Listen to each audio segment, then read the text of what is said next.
Humans will always keep pondering the questions they cannot answer. Even more, the questions they cannot understand. Hi, my name is Jose Daniel Ortiz, and I will give you my ideas and opinions on the metaphysical nature of our universe, its components, nature, and creation. So, our universe is covered by mystery, and ever since thought and philosophy existed, this mystery has been put into question. One sure thing, the universe, its creation and material substance, has been somewhat explained through scientific means, and to an excruciating detail. Though this incredible work we had been able to do to find the mechanics of the ginormous and the minuscule, and yet we haven't found a reason for all this, to the why. And this is metaphysics. Metaphysics, through logic and reasoning, tries to explain the questions that involve the universe, its creation, its nature. Why was it created? Why was it created this way? And so I will give you my ideas on the topic. Some people argue that God had to be the reason for all this. And I think it does not necessarily have to be the Christian God or the Muslim God. It could be just a higher unnatural form of life. Yet this does not come without questioning. If God created the universe, is he in the same universe as us? Does he reside in some other universe? And the obvious answer, who created him or her? Such things cannot be partially resolved if we argue that the universe is a mere simulation, that make the creators of such a simulation are God. However, I believe that such an answer is a very lazy one. It just pushes our problem from the universe to theirs, from our universe to theirs.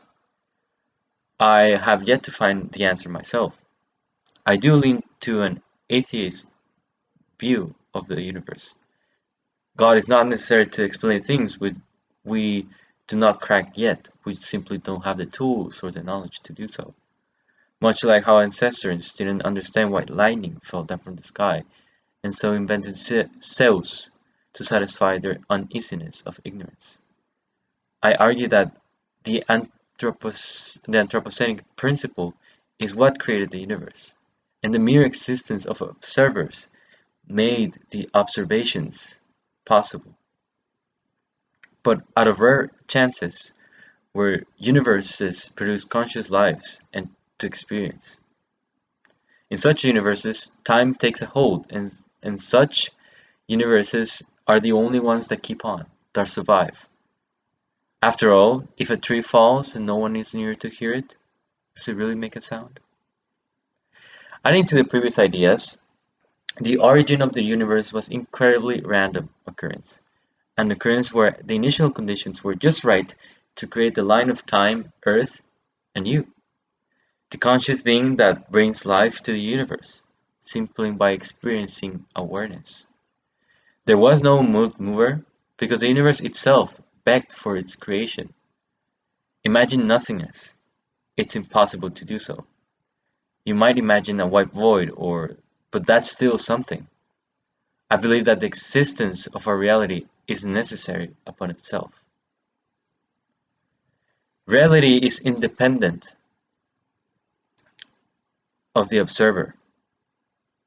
There's no observer itself that creates all of it. Reality exists, but the observer is necessary for that matter to somewhat be created in some process. Matter and energy exist outside the mind. Nevertheless, the mind processes these and creates an illusion of the world outside. It might not be a perfect representation, but a practical one. Each mind processes the world differently, but we will never know how different each mind processes the world. After all, you're trapped in your own brain. But since we are conscious and we do experience all this, we could argue that uh, matter is created by consciousness. But I believe that matter exists, and if consciousness exists, you could beg that that matter is, it has time to keep on, as to matter that, since there's no observers, time does not really matter in that situation. The ideas and forms of objects do not exist independently from the mind. Each object does not have an essence of which make it what they are. They just matter formed in a specific way, in such form that our minds can categorize them in different groups, bring forth the concepts that surround us, be it a chair, a cup, or a laptop. This is a very interesting topic. I could keep going on, but this video is going to take a while. So I'm going to leave here and wish you a very good day. Goodbye.